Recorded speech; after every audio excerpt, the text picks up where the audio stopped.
भावाचं कर्तव्य काय हा विषय आपण पाहत आहोत. या विषयाचे सविस्तर विश्लेषण करत आहोत.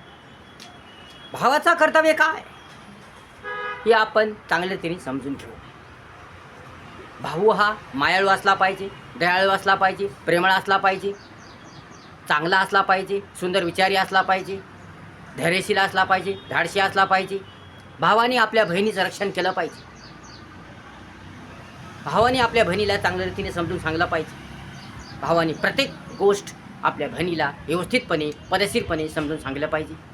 आपल्या बहिणीचा संसार चांगला व्हावा, आपल्या बहिणीचं जीवन चांगलं व्हावं, सुंदर व्हावं, छान छान व्हावं.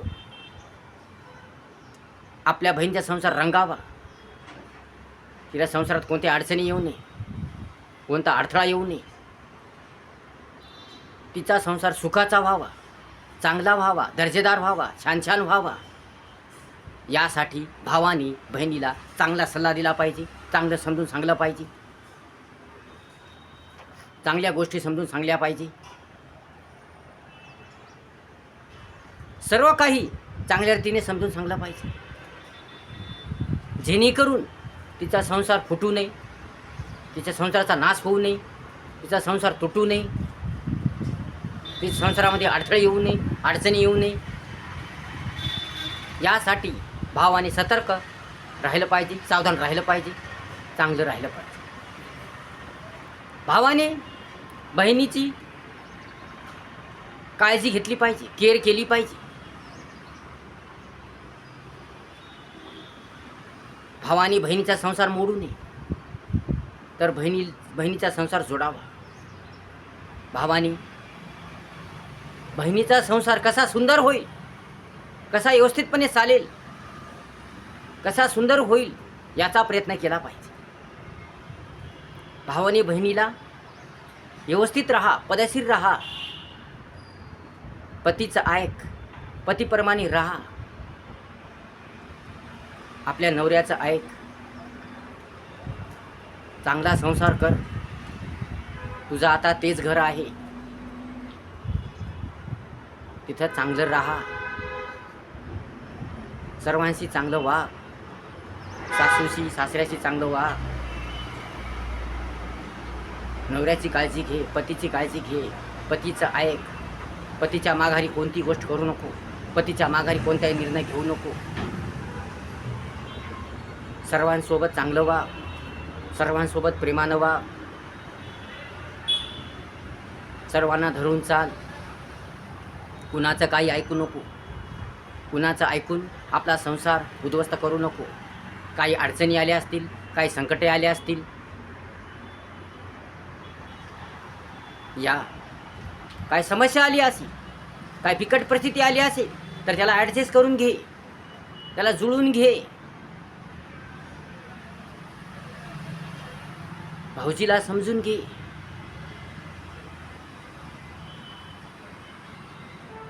भाऊजी जर दुःखात असतील, ताणमध्ये असतील, या त्यांना काय अडचण आली असेल, समस्या आली असेल, ते त्यांना समजून घे. एखाद्या वेळेस घरात काही नसेल, एखाद्या वेळेस घरात काही कमी पडलं असेल, एखाद्या वेळेस घरात काही नसेल, तुला पाहिजे ती मिळालं नसेल, या तुझी इच्छा पूर्ण झाली नसेल, या तुला आवश्यक त्या गोष्टी मिळाल्या नसतील, तुला जे हवं आहे ते मिळालं नसेल, या घरात काही कमी पडलं असेल, तर त्याबद्दल करकर करू नको, किरकिर करू नको, भाऊजीला करकर लावू नको, तंटा करू नको, वाद करू नको. तर त्याला ॲडजस्टमेंट करून घे. एखाद्या वेळेस अडचण येत असते, संसार आहे, संसारात अडचणी येतच असतात. म्हणून कोणत्याही गोष्टीविषयी, कोणत्याही कारणाविषयी, कोणत्याही कारणावरून, कोणत्याही गोष्टीवरून, कोणत्याही बाबीवरून भांडण करू नको, तंटा करू नको, करकर करू नको, किरकिर करू नको, भाऊजीला करकर लावू नको. ते बाहेरून काम करून येतात, थकून येतात, म्हणून त्यांच्यावर प्रेम कर, त्यांना मायाने बोल, त्यांच्यावर विश्वास ठेव. सर्व काही चांगलं होईल, सर्व काही नीट होईल. भाऊजींना समजून घे, त्यांचे सुखदुःख समजून घे, एकमेकावर विश्वास ठेवा, एकमेकावर प्रेम करा, दोघांनी चांगलं राहा. कोणत्याही कारणावरून कुणाचे ऐकून घरात भांडण करू नका, किरकिर करू नका, तंटा करू नका. तुमच्या भांडणाचा, तुमच्या किरकिरीचा तुमच्या वादाचा परिणाम लेकरावर होतो. लेकरांचं जीवन उद्ध्वस्त होतं. लेकराच्या शिक्षणावर परिणाम होतो. लेकराच्या शिक्षणावर परिणाम होतो. म्हणून घरात काही कमी पडलं, काही जरी कमी पडलं तरी त्याला ॲडजस्टमेंट करून घे. कारण संसार दोघाचा असतो. एका हाताने टाळी वाजत नाही. म्हणून दोघांच्या चुका होतात. म्हणून दोघांची चूक असते. म्हणून दोघांनी एकमेकाच्या चुका समजून घ्याव्यात. दोघांनी एकमेकाच्या चुका सोडून घ्याव्यात. दोघांनी आली समस्या, एखादी समस्या आली असेल, एखादी अडचण आली असेल किंवा एखादा घटना घडली असेल, प्रसंग घडला असेल तर त्या कारणावरून माहेरी येऊ नको. तर तिथं त्या समस्या सोडून घे, समजून घे. दोघांनी एकमेकाच्या समस्या सोडून घेतल्या पाहिजे. दोघांनी प्रेमानं राहिलं पाहिजे. दोघांनी आनंदाने राहिलं पाहिजे. दोघांनी खुशीनं राहिलं पाहिजे. दोघांनी ॲडजस्टमेंट केली पाहिजे. दोघांनी एकमेकावर विश्वास ठेवला पाहिजे. दोघांनी कोणाचं ऐकू नये. दोघांनी एकमेकाचं घरानं कोणाला सांगू नये. भाऊ असो, बहीण असो, शेजारी असो, कोणीही असो, कोणीही दोघांनीही कोणालाही दोघांनी एकमेकाचं घरानं सांगू नये. कोणती गोष्ट असो घरात झाकून ठेवावी. घरातलं कोणालाही सांगू नये. आपल्या नवऱ्याचं घरानं कोणाला सांगू नये. आपल्या पतीचं घरानं कोणाला सांगू नये. करकर करू नये, किरकिर करू नये, वाद करू नये. प्रेमानं राहावं, शांततेने राहावं. जर प्रेम ठेवलं, शांत ठेवली, माया ठेवली, दया ठेवली, लेकरासमोर चांगलं वागलं, चांगलं बोललं तर घरात लक्ष्मी टिकून राहते. जर करकर केली, किरकिर केली, कर्कशा केली तर घरात शांत राहत नाही, घरात लक्ष्मी राहत नाही. असं भावाने बहिणीला समजून सांगावं. पद्धतशीरपणे समजून सांगावं. व्यवस्थितपणे समजून सांगावं. चांगलतीने समजून सांगावं. हे भावाचं कर्तव्य आहे. परंतु कोण्याही कारणावरून, कुठल्याही कारणावरून काय खरं नसतानाही भावाने बहिणीचा संसार तोडू नये. आपल्या बहिणीचं ऐकून भाऊजीवर रागू नये. या आपल्या तिच्या संसाराचा नाश करू नये. जर कोण्याही कारणाने बहीण माहेरी आली असेल, काही प्रसंग घडला असेल, या काय घटना घडली असेल, काय समस्या झाली असेल, काय प्रॉब्लेम झाला असेल तर त्या कारणाने बहीण जर घरी आली असेल, माहेरी आली असेल तर त्या बहिणीला समजून सांगावं. चांगल्या रीतीने समजून सांगावं. व्यवस्थितपणे समजून सांगावं. संसार आहे, भांड फुटातच, किरकिर होतीच. संसार आहे, भांड्याला भांडं लागतंच. पण तू असं करू नको, चांगलं वाग, व्यवस्थितपणे वाग, असं समजून सांगावं आणि तिला तिच्या घरी पोहोचावं. परंतु बहिणीला काही बाई सांगून, नवऱ्याच्या विरोधात सांगून, नवऱ्याच्या विरोधात वागायला सांगून, या नवऱ्याच्या काही करायला सांगून, या नवऱ्याच्या विरोधात काही लावून देऊ नये. नवऱ्याच्या विरोधात काही सांगू नये. तर उलटं चांगलं सांगावं, चांगलं सुंदर सांगावं, जेणेकरून तिचा संसार तुटणार नाही, जेणेकरून तिच्या संसाराचा नाश होणार नाही, जेणेकरून लेकराच्या शिक्षणाचा नाश होणार नाही. कारण जर दोघा नवरा बायकोमध्ये भांडणं असतील, करकर असेल, किरकिर असेल, वाद असेल तर याचा परिणाम लेकराच्या शिक्षणावर होतो. लेकरांना कमी मार्क पडतात, लेकरं नापाससुद्धा होतात. म्हणून दोघांही नवरा बायकोचं एक मत असलं पाहिजे, एक संघ असला पाहिजे. दोघांचा एकमेकावर विश्वास असला पाहिजे, प्रेम असलं पाहिजे. दोघांनी एका मताने चाललं पाहिजे तर संसार टिकतो आणि चांगला टिकून राहतो. आणि भावाचं कर्तव्य आहे बहिणीला चांगल्या रीतीने समजून सांगणं. आपल्या बहिणीचा संसार चांगला व्हावा, आपल्या बहिणीच्या मुलांचं चांगलं व्हावं, त्यांचा संसार फुलावा, रंगावा, चांगला व्हावा, सुंदर व्हावा, यासाठी भावानं प्रयत्न केला पाहिजे. परंतु भावाने उलट बहिणीचा संसार तोडू नये. बहिणीला काही बाई सांगून, भाऊजीच्या विरोधात काही बाई सांगून, या काही लावून देऊन, या काही अयोग्य गोष्टी सांगून बहिणीचा संसार नाश करू. तर भावाने बहिणीला भाऊजीविषयी चांगलं सांगलं पाहिजे, चांगल्या गोष्टी सांगल्या पाहिजे. भाऊजीसोबत चांगलं वाग, चांगलं बोल, चांगलं राहा, त्यांचं ऐक, त्यांना समजून घे, सुखदुःख जाणून घे, त्यांच्यावर प्रेम कर, त्यांना गोडीनं बोल, जोरात बोलू नको. भाऊच्या घरानं कोणाला सांगू नको, भाऊचा अपमान करू नको, भाऊचा अवमान करू नको, आपल्या पतीचा, आपल्या नवऱ्याचा अपमान करू नको. त्यांना चांगलं बोल, प्रेमानं राहा, व्यवस्थित राहा, पद्धतशीर राहा. काय अडचण पडली असेल, काय अडचण झाली असेल, काय समस्या आली असेल, घरात काही कमी पडला असेल तर त्यावरून वाद करू नको, कोणत्याही गोष्टीवरून वाद करू नको आणि कोणत्याही गोष्टीवरून माहेरी येऊ नको. तर भाऊजीसोबत चांगलं वाग, भाऊसोबत चांगलं राहा, व्यवस्थित राहा, गोड गोड बोल, चांगलं बोल. जर एखादी भयानक स्थिती आली असेल, संकटमय स्थिती आली असेल, अडचण आली असेल तर ती निघून जाईल. परिस्थिती बदलते, वेळ बदलते, काळ बदलतो. म्हणून ती अडचण दूर होईल आणि तुला हे चांगले दिवस येतील, प्रेमाचे दिवस येतील, चांगले दिवस येतील, असं भावाने बहिणीला समजून सांगावं.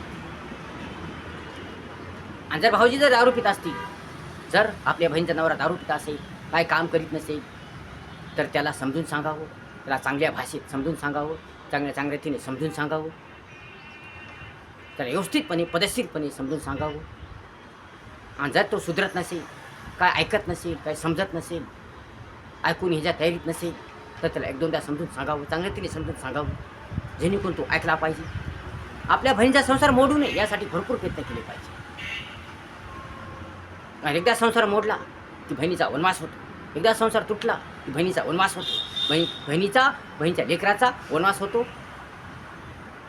बहिणीला कोणी आधार नसतो. बहिणीचा आधार म्हणजे नवराच असतो. बहिणीचा आधार, आपल्या बहिणीचा आधार म्हणजे नवराच असतो, पतीच असतो. जन्मभर साथ देणारा नवराच असतो, पतीच असतो. म्हणून जेणेकरून संसार टिकावा असे प्रयत्न केले पाहिजे. संसार टिकून राहावा, संसार चांगला राहावा, चांगला चालावा यासाठी प्रयत्न केले पाहिजे.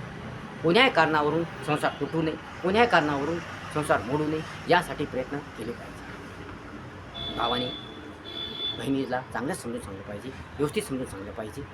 आणि भाऊजीलाही चांगलं समजून सांगलं पाहिजे, व्यवस्थितपणे समजून सांगलं पाहिजे. दोघांनाही चांगल्यापणे समजून सांगलं पाहिजे. संसारात अडचण आली असेल, एखाद्यावर बिकट परिस्थिती आली असेल, बिकट प्रसंग आला असेल, तर भावाने बहिणीला मदत करावी, एखाद्या आर्थिक मदत करावी. आणि भावाने बहिणीच्या मुलाला सहकार्य करावं, शिक्षणाबाबतीत जीवनाविषयक सहकार्य करावं. जर खरी अडचण आली असेल, एखाद्या अडचण येते, प्रसंग येतो, आर्थिक अडचण आली असेल, तर भावाने बहिणीला मदतसुद्धा करावी. अशा प्रकारे भावाने आपले कर्तव्य चांगल्या रीतीने पार पाडावे. भावाचं कर्तव्य आहे बहिणीचं रक्षण करणे, म्हणून भावाने बहिणीचं रक्षण सतत केलं पाहिजे. म्हणून बहिणीच्या सर्व समस्या, अडचणी, प्रसंग सोडविल्या पाहिजे. तर संसार कसा चांगला होईल, तर संसार कसा चांगला टिकेल, तर संसार कसा चांगला टिकून राहील, आणि बहिणीच्या मुलाचं कसं चांगलं होईल, कसं सुंदर होईल, कसं छान होईल, आणि बहीण आणि भाऊजी कसे सुंदर राहतील, कशी प्रेमानं राहतील, कशी चांगल्या रीतीने राहतील यासाठी बरेच प्रयत्न केले पाहिजे. दोघांचाही संसार टिकून राहावा, दोघंही आनंदाने राहावे, दोघंही प्रेमाने राहावे, दोघे चांगल्या रीतीने राहावे यासाठी प्रयत्न केले पाहिजे. तसेच भावाने आपल्या बहिणीच्या नवऱ्याचा मान ठेवला पाहिजे, सन्मान केला पाहिजे, आदर केला पाहिजे, बहुमान केला पाहिजे. त्याचा आदर सत्कार केला पाहिजे, त्याचा सतत आदर केला पाहिजे, मान ठेवला पाहिजे, मान पुरविला पाहिजे. तरच